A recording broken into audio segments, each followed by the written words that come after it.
sistema de informação falou que ele tiver, tendo o braço dele estendido em direção à mesa de honra e seguindo o texto oficial também para o juramento.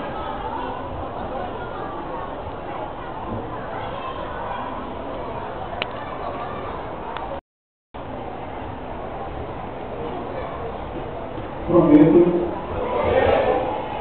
que no exercício profissional, como bacharel em sistemas de informação, serei fiel aos preceitos da honra e da ciência, promovendo o uso e o desenvolvimento da informática em benefício dos cidadãos e da sociedade. Assim